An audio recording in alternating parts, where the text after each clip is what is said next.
Hi guys.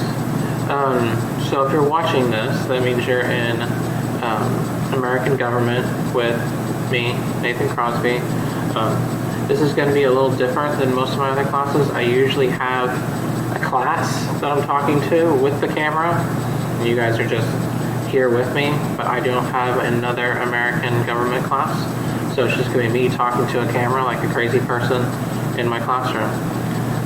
So quickly, before we go over all the first chapter, I wanted to talk to you guys about the syllabus and your first assignment in the class. So for starters, we're going to have a little bit of fun this class. I'm going to be a little irreverent and have a little bit of fun. The videos we'll show in class will be kind of fun. Won't be able to have a lot of fun discussion with just you, since I'm just talking to a camera. So it'll be a little different. I'm going to have to get used to not having someone to respond to me when I ask a question. But it should be interesting. So a little bit about myself. I'm originally from Oklahoma, born and raised there. Came to Texas for grad school. Haven't been able to leave. Started in Lubbock. Moved all the way to Texarkana. I'm just out of the state, almost, but not quite. I haven't been able to leave just yet. So I got my bachelor's at Oklahoma State in 2014, political science. Moved to Lubbock for grad school, as I said. Got my first master's in political science.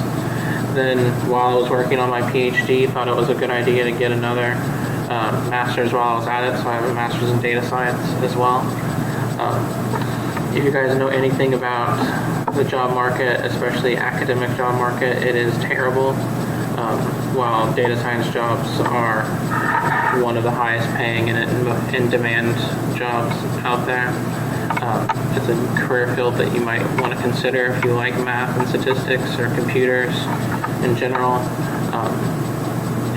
Especially if you're interested in making a lot of money really fast. Most of my classmates make nearly twice as much as I do teaching and doing data science. So it's definitely a very lucrative field to be in if you are interested in talking about that at a later date. Still working on my PhD. Hopefully I'll finish my dissertation this semester, be able to defend it this summer, and finally be done with it. Then I can be Dr. Crosby instead of just Professor Crosby. We shall see. It's my first year at TC teaching. It's been a very interesting year so far, so hopefully you guys can have fun together for the rest of this year. So, personal life stuff. I just got engaged to my now fiance. We met on Tinder, very millennial of us. And I have 3 adorable pets. Aria, my dog, that is a massive ham, and then we have 2 turtles, one of which that we had to rescue from my sister-in-law's student who was sleeping in the bed with the turtle in her hand. If you guys know anything about turtles, they carry salmonella when they're babies, and you also could just get crushed by sleeping in a bed with a 5-year-old. So now we have 2, which we did not plan on at all, but they're fun. They're cute when they want to be.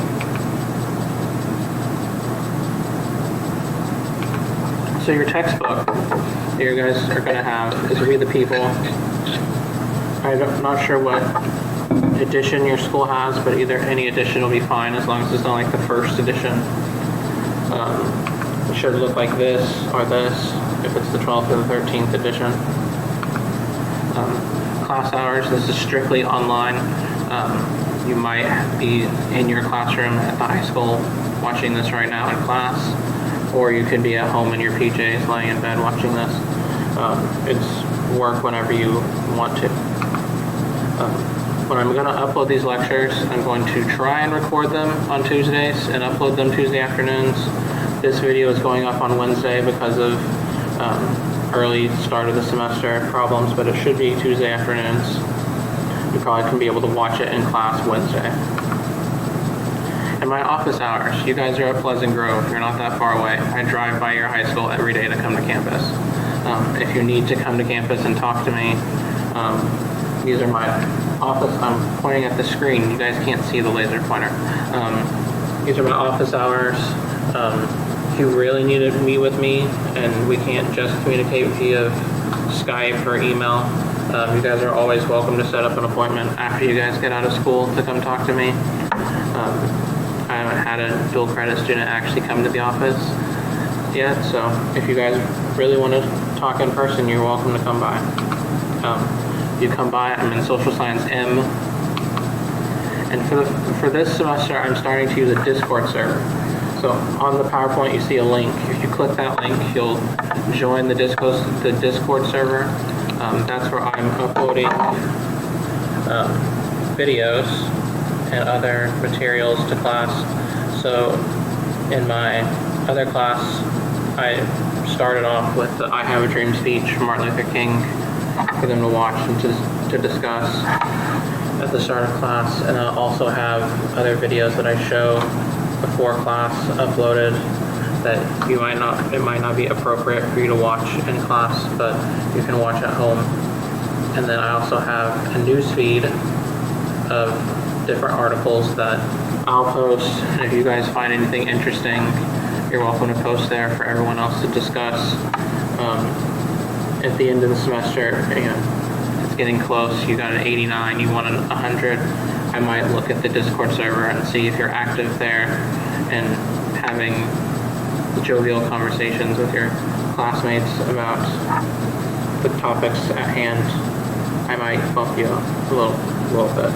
I also included a memes page if you guys want to share some fun stuff that's not related to class. But you should be able to just click that link and join the Discord server. It's also on Moodle as well. So the part that you guys actually care about is grades here. So 30% of your grades are going to be your quizzes.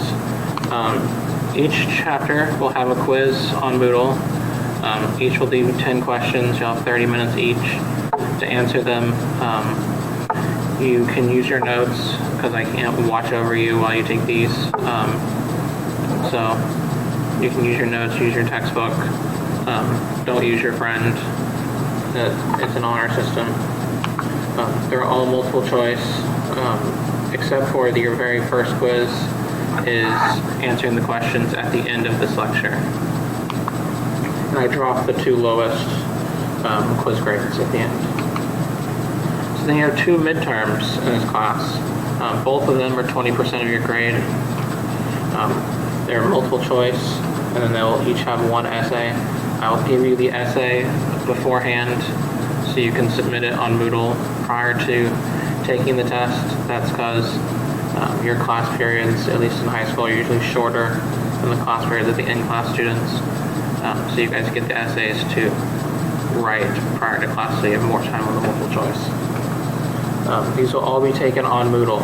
So you'll have your computer, you'll log in just like any other day to do your quiz, except you'll do it in class. You will be doing your midterms in class with your professor, no notes, no textbooks, and it'll be password protected, so you have to be in class to get the password from your teacher. Final exam will work the same way. It's going to be multiple choice as well. The final will be cumulative because we have a set final that we have to give every federal government student here, and then you'll have two essays, one cumulative, and we might talk about what that one cumulative is at the end of this lecture. Let's give you a little hint at it and see if you actually remember by the end of the semester. So makeups. If you miss a miss an exam, you need documentation for sure, and you should contact me and your instructor prior to missing so we know what's going on. However, there are no excuses for quizzes. I've been lax on this in the past if people miss, but I'm going to be more strict to making sure that you actually take the quiz when you're supposed to. The quizzes will be up for almost a week. The quiz this week will be up a little shorter because of this early start of the semester, of the semester starting in the middle of the week, you won't have a full week. But your quizzes are all due Sundays at midnight. You have a week to study for it, and it takes 30 minutes. You should have no excuse for missing it. And if you guys, I don't know if there's any accommodation students in class, but you guys need to contact me. You're going to take tests at the testing center or take it in a different place at your high school. I need to know. So your assignment related to the introduction thing is something I normally do in class, but I figured I would give you guys an easy A, assuming you do it for the quiz. So I just want you guys to tell me a little bit about yourself. Your name, because I need to be able to know who I'm giving the grade to. What you do, what you want to do after school. I know you guys are all taking this dual credit, so most of you are planning on going to a 4-year directly out of high school, I would assume. So tell me, you might be considering A&M Tech, Texarkana, maybe some UT kids. Tell me a little bit about what you're planning on doing. Maybe possible majors of what you want to do once you get out of college as well. Maybe some of you guys are just going to get an associate's and go straight into the field. Just tell me a little bit about yourself. Another interesting question that I like to ask the students is something in pop culture that you just can't stand or you don't understand why people love it so much. My go-to answer for this is a Christmas Story. I don't understand the obsession with it. I don't understand why TBS has to play it for 24 hours on Christmas Day. It's not a good Christmas movie, in my opinion, and it's very strange why so many people are obsessed with it. I know a lot of students in class yesterday brought up Fortnite and other newer forms of entertainment like TikTok. It doesn't have to be that, but just something fun. Tell me a little bit about yourself, get to know you a little better. And then finally, I want you guys to take the political compass test and share your results with me and discuss whether or not you were surprised with those results. And just screenshot your actual results. And I did not include my results in your slides. Just a sec. I will pull up mine because it's only fair that you guys see my test results if I'm seeing yours. Yeah. So these are mine. You can see I'm a little to the left and libertarian. It's always fascinating. I've taken the test multiple times. I moved a little to the left each time. I think the first time I took it, I was right on the line, like right here, and I've become more libertarian and more liberal, or more left-wing as I grow up, which is the opposite of what usually happens to people. So that is the end of this lecture. You can jump straight to the Chapter 1 lecture that's about to start. I will see you then. Okay, so today we're covering Chapter 1 of the textbook. Chapter 1 goes over political thinking and political culture. So the biggest question you might be asking is, what is political thinking? How is that different than just regular thinking? So political thinking is just critical thinking when you're trying to make a political decision using the information that you have. That's not that different from just a definition of what thinking is, or hopefully what your style of thinking is, but your textbook really seems to care about this. You usually have to go through the process of sifting through and gathering information to be able to have a knowledgeable expression of your opinion. Hopefully that's the same in just regular thinking as well. You're not just coming up with something on the top of your head without any sort of structure for the argument you're making. And the biggest part about this is political thinking is highly important to being a responsible citizen, especially in a democracy. You need to be able to think politically in order to vote, in order to understand what's going on in your own government, so that you can be informed to vote as well. So there are obstacles to political thinking. I'm sure you guys are aware of this, because I'm sure a lot of you guys don't care about politics. One of the biggest barriers to political thinking is an unwillingness to actually learn or put an effort to inform yourself. And informing yourself can be easy if you know what you're doing. Most people take information shortcuts in order to gather information, especially politically. It's nearly impossible to get first-hand information for everything. You can't be standing in the House 24 hours a day observing what they're doing, and also be in the Senate, and also be in the White House, to just be able to get first-hand information yourself. So you're going to have to get information from a different first-hand source, or sometimes even a second or third-hand source, if you have to. So what are information shortcuts? Information shortcuts are just, like I said, you're going to people that can concisely give the information that are already witnesses to it. This saves you time and resources in gathering this information as well, making it more reasonable for you to be informed. There's a problem with this, isn't there?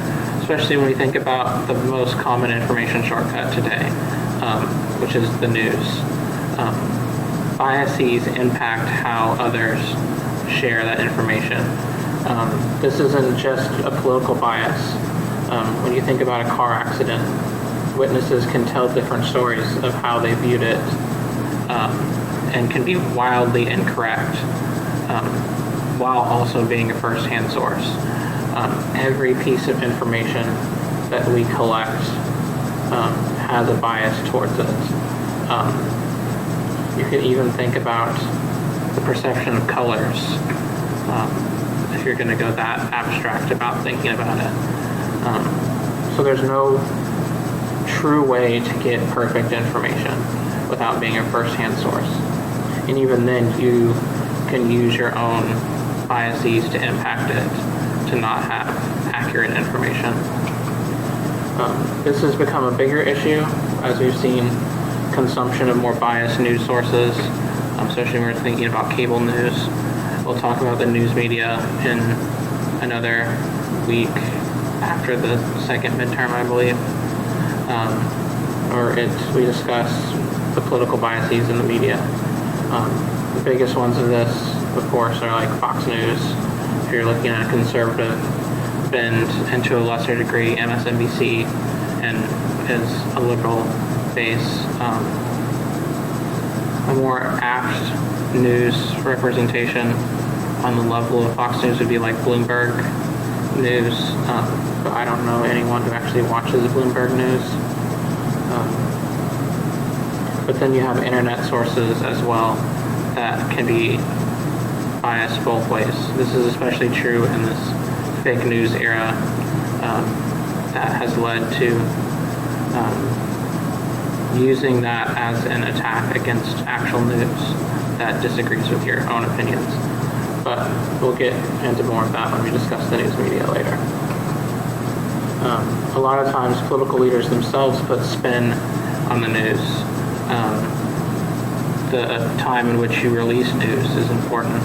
A paper I wrote during grad school was all about the time frame in which political leaders and business leaders release news, and showing that if you have bad news, a lot of times businesses will release that news on a Friday afternoon or a Friday evening because that's the least likely time people are viewing it. So it's less likely to impact your stocks as the stock market's already closed and it doesn't open again until Monday. By then people have forgotten about it before it can impact you financially.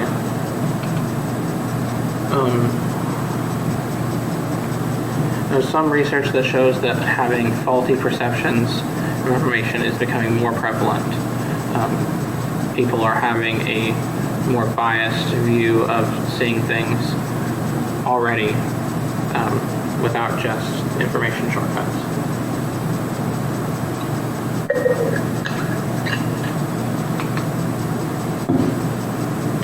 So what is political science?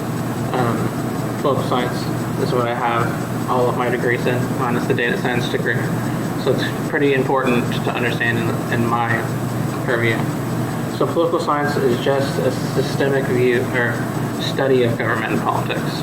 So you're applying grand theories, you're applying statistics and modeling to understanding the institutions and political behavior of governments and individuals such as like voters, using like survey data and such. So you're trying to get a descriptive and analytical structure of individuals' ability to think politically, especially when it comes to political behavior research. So you have different analytical tools in this. So you have to have reliable information about the institutions themselves. You're going to have to generalize a lot of times. One big problem in political science is that the American institutions are highly overstudied.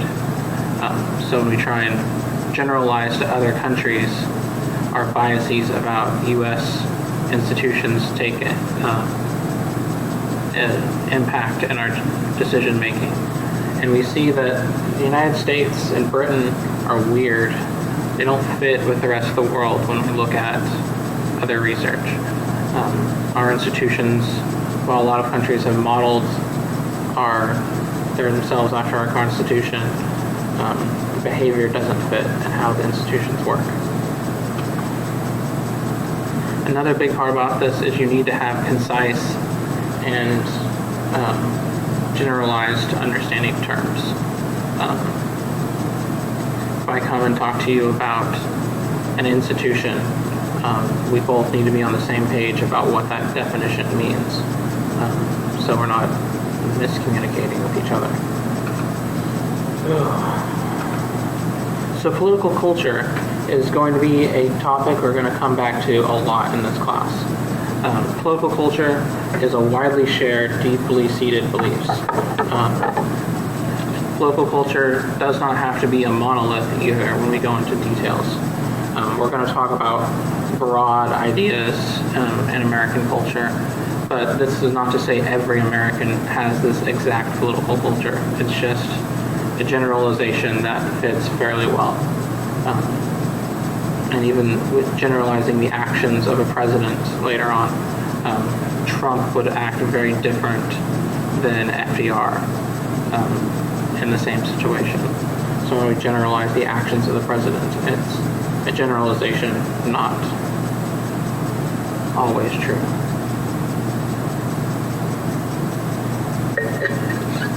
That's when we get into like falsifiability of research as well. But that's something for you to talk about when you go to a 4-year and do a social science degree. So political culture a lot of times comes from the country's traditions. What are some traditions related to American culture? We'll talk about this, but like independence is a big thing when it comes to colonists being out in the wilderness by themselves. They had to be independent to survive. That independence has stayed within the American culture throughout this time, throughout all of our history, which sees why we have a lesser desire to have bigger government than European countries. This is also impacted by the relationship between the citizens and the government. Our understanding and relationship to our government is vastly different than a citizen in Russia or a French citizen, because our histories have impacted each other differently, making it that we don't have a shared history in our interactions. So for the most part, our culture is rooted in European heritage from our original white settlers.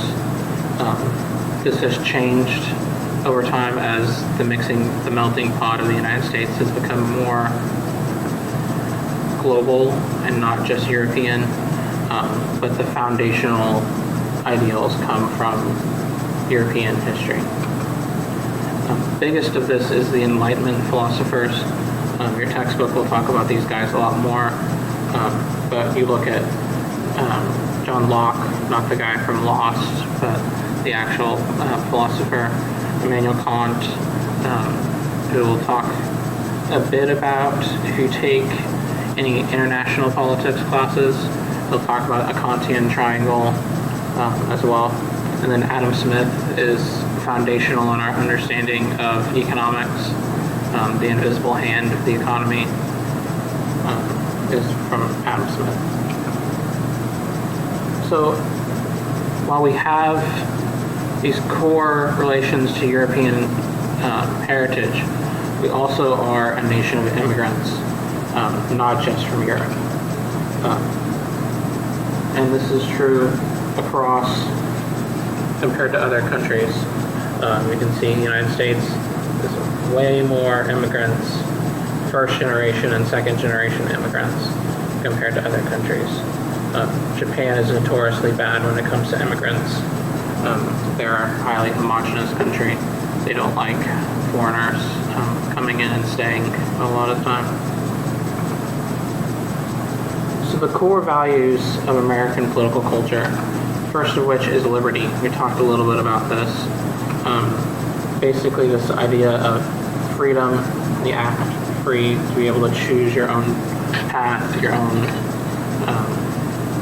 decisions. You can't be infringed upon by others. God forbid the government tell you what to do.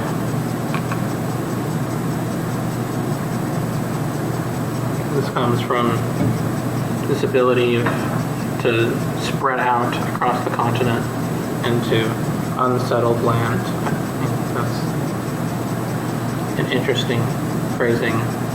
Fairly open land that had some people in it at the time. This manifest destiny idea of spreading and spreading out, especially when you get to the west. There's people there, there's just not a lot of them because of how sparsely we spread. Another big part of this is early settlers to the United States fled Europe for a religious persecution. So when they came here, they wanted to have that freedom to do what they wanted without the government or the church telling them what to do. So this fostered in them these ideas of liberty, not just when it comes to religious aspects. Another big component is individualism. This ties into liberty as well, with this personal initiative, this self-sufficiency that we have, this idea that you should pick yourself up by your bootstraps and achieve the American dream. This is, if we had a class of this, would be a great time to have a discussion about the decline of this individualism as the ability to do those things has diminished, especially in recent generations. We've seen a decline in this because of the economic situations going on and globalization as well. So this is what led to entrepreneurship in the United States that became a foundation of our growing economy in the Industrial Revolution. And post-World War II with all those baby boomers and their parents having the economic boom after the Second World War. Tocqueville talked about this in his famous work that Americans' chief aim is to be their own masters. Doesn't hold up well when you think about the South there, but this idea of wanting to strive to be in control of every aspect of your life and not have other people to answer to.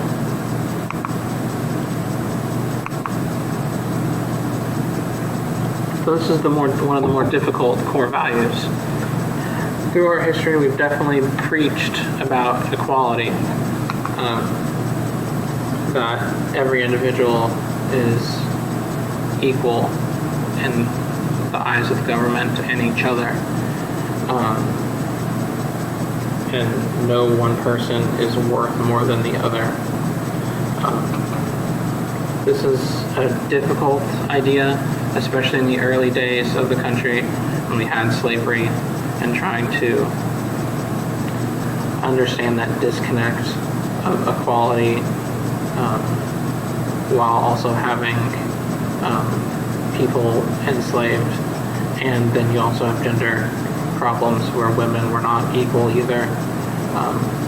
But if you were a male landowner, you were equal to the other male landowner, when it came to the government at least. This idea of equality has still persisted within our country, and persisted within our politics up until now. We still talk about the inequality in the country. We just had Martin Luther King Day fighting for equality and civil rights, and how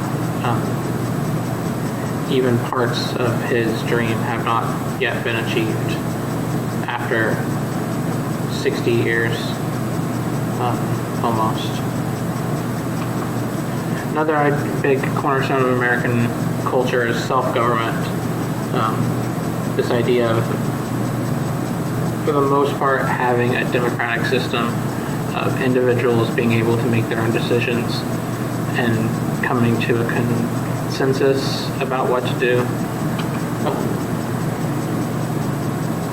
This helped lead to self-determination within this came from the self-determination of the colonists and forming governments themselves. This comes up to the consent of the governed. The government can do as much as they can with the consent of the governed, but once the consent is removed, then their ability to achieve anything is reduced, and they'll be replaced by the governed in the next election or in revolution.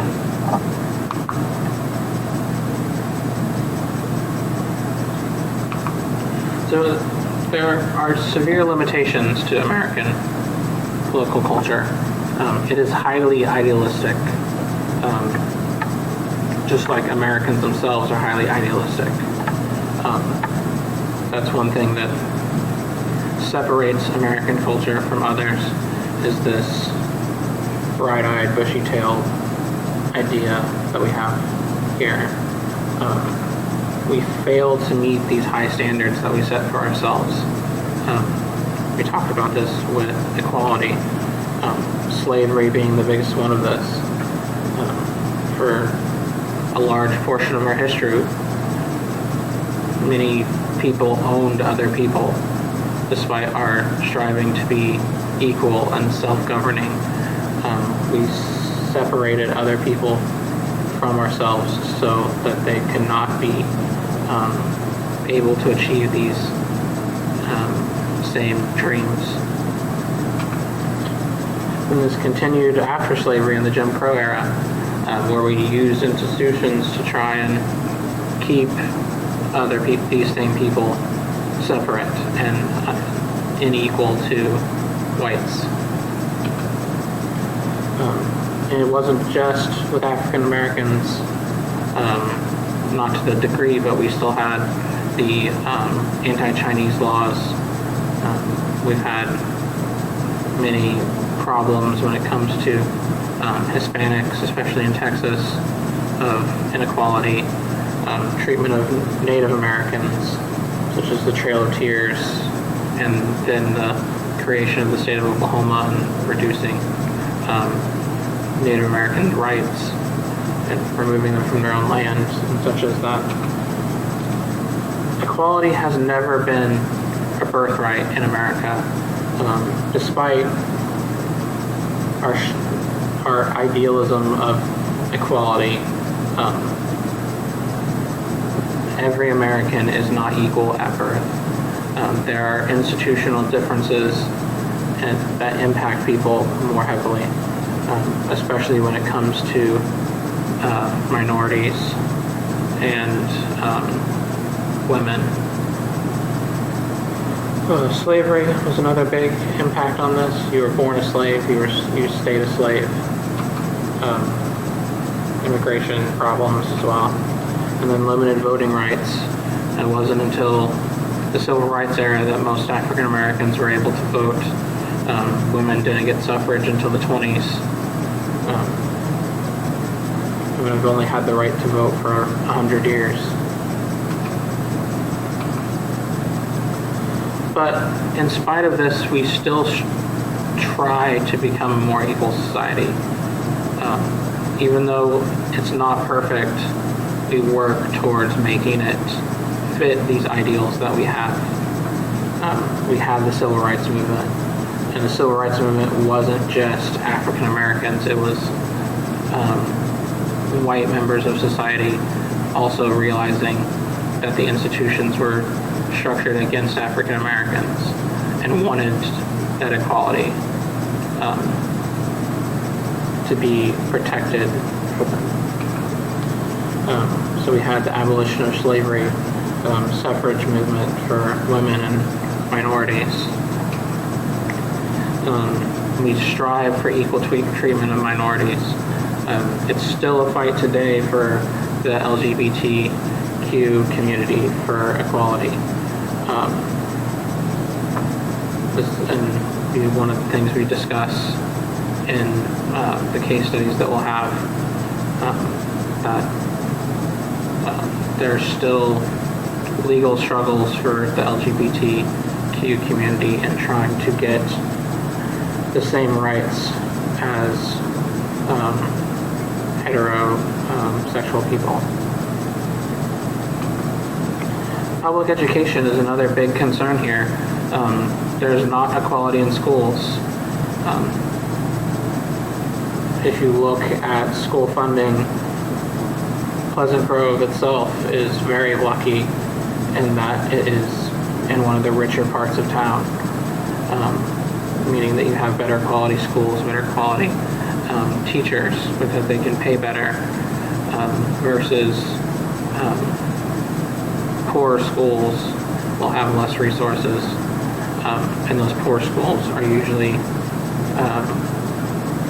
have more minority populations. Higher education is another bigger problem. You have to be wealthy to go to college a lot of the time, especially with increasing student debt. Desire to get a higher education while not being able to afford it dramatically impacts you in your future career. I'm speaking from, experience here. You come out of college with a lot of debt that you have to work off, that if you had wealth before, you would not have to worry about. This is, if you guys want to stop and discuss this more, you can, and I'm just going to keep lecturing. If you want to pause the video and discuss some of the questions that I put forward, you're welcome to, instructors. Some other methods to create an equal society. What are some of those ideas that you guys have?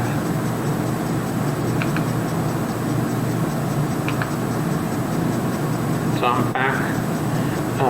If you guys actually stopped. If not, it was just me awkwardly staring at you guys for a few minutes. Another big divide in the United States versus Europe and other countries is this desire for freedom versus welfare. Individuals in America are more likely to desire to make their own goals versus having safety nets from the state. This idea of being able to be a self-made billionaire just from shining shoes and creating a company after that and buying property up, is still a cornerstone of American culture, while in Europe they desire to be able to protect themselves from failure. I say that as if in that choice, failure is not always something that is you get to choose. Sometimes it's chosen for you from external sources. So having that safety net is more desirable to Europeans. And Americans like having a social safety net as well, but just not as big of a social safety net as Europe.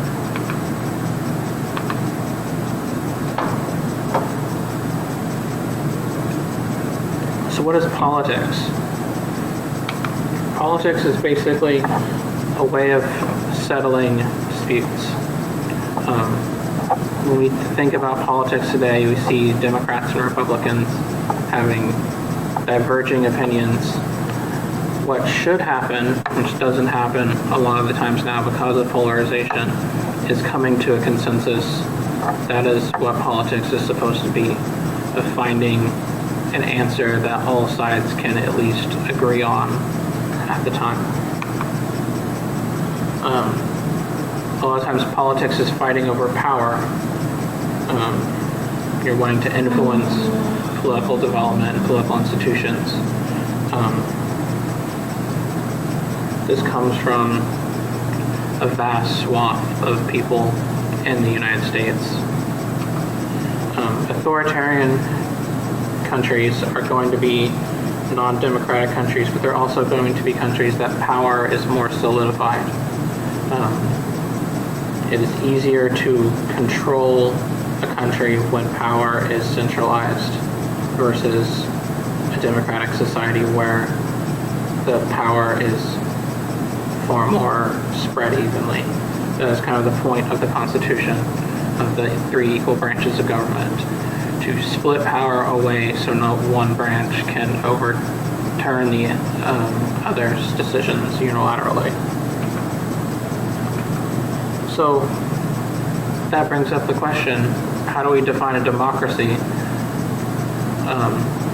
Your textbook takes it as people who govern themselves through a directly elected system. This usually comes in with free and open or free and fair elections. I guess my question for you guys, is there a problem with this definition? Is there something missing from just having representatives in free and fair elections?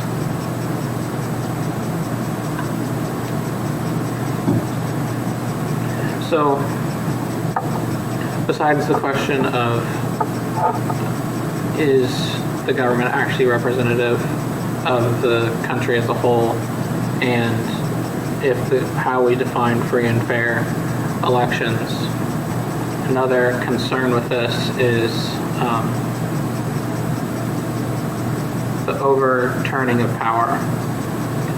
Look at Russia, for instance.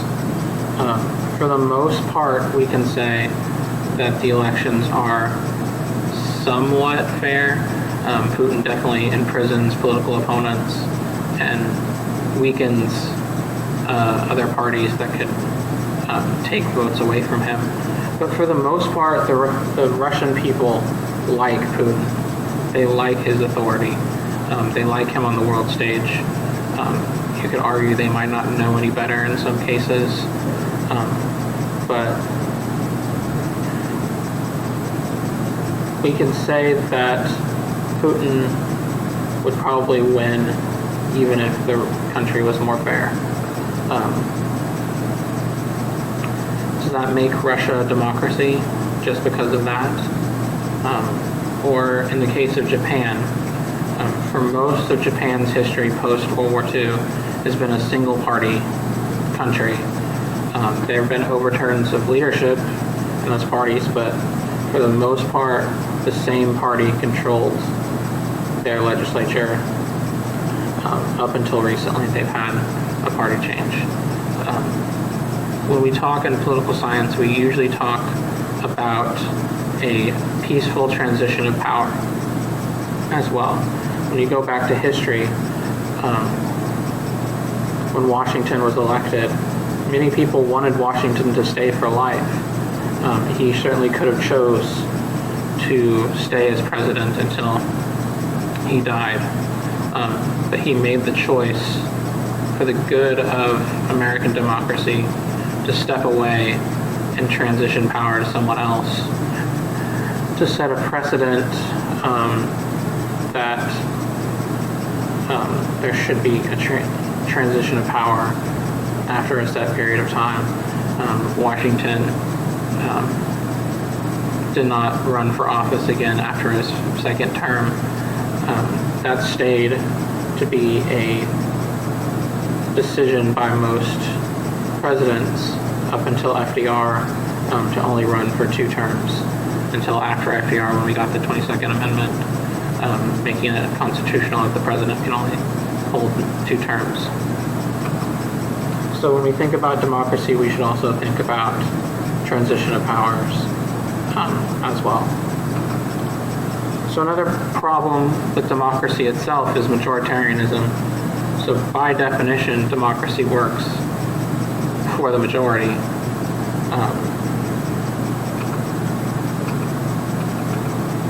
What could be a problem with that?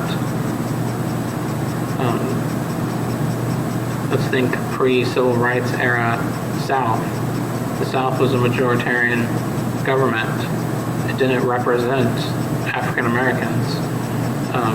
It was a single party time when the conservative Democrats controlled the South, up until the beginning of the civil rights era, leading to breaking up the conservative branch of the Democratic Party to form with the Republican Party under Barry Goldwater after civil rights era. Majoritarianism can lead to oppression of the minority. We'll talk more about this as the semester goes on, but minority rights, not just ethnic minority rights such as the United States, are highly important to having an effective democracy. So pluralism is also another issue here that we see. You want to have power dispersed between multiple groups and individuals. You want to decentralize government under a democracy as much as possible. And then authority is what the government has bestowed upon it by the citizens. It's the ability to exercise power. The citizens can revoke that authority when they desire, especially during elections. So what are some differences between democracies and authoritarian regimes? You guys can discuss this now if you want. Think, pair, share, other sort of methods, or you can just keep going. So a constitutional system. The constitution that we have were written to have this elaborate set of checks and balances, and then the Bill of Rights allowing for minority protections as well. So a constitution in and of itself was a new concept when we had the Magna Carta before. It gave protections and set rules that the government had to follow, and allowed for citizens and other individuals to have representation and protections from the majority. So it restrains the majority from having dictatorial powers as well. It also, especially when it came to our Constitution and the Bill of Rights, allowed for individual protections. It protected the interest of each individual as well. And another big cornerstone of democracy and politics in general now is the free market system. So the free market is basically just the market based on private transactions with some government intervention and regulation. Now, depending on the country you're in, governments have more impact on the free market, but for the most part, in most countries, the free market still reigns with not complete control from the government. So free markets cause problems in politics, though. It can lead to corporate power and elitism in politics because you get money in politics and making for a weaker government because of private interests solidify power behind themselves in order to get what they want more than the individual citizen. So when it comes to elitism and corporate power, how is the United States different from other Western democracies? What is that difference that helps weaken corporate power in, say, Germany or France? That's the end of the lecture. If you guys want to discuss that question and more, if you have time, there's no right or wrong answer for the most part. But a big difference that there is this division of government intervention. Most other Western democracies have more government intervention in the economy, meaning that they can bust up monopolies and limit the amount of money given by individuals into politics to make politics at least freer from corporate interests. Well, that is the end of chapter 1. You have your quiz due this Sunday. Don't forget to also do your other introduction quiz. Make sure it's short, sweet, to the point. You don't have to write a 5-page essay about yourself. Maybe half a page would be good. And I will see you guys in the next video.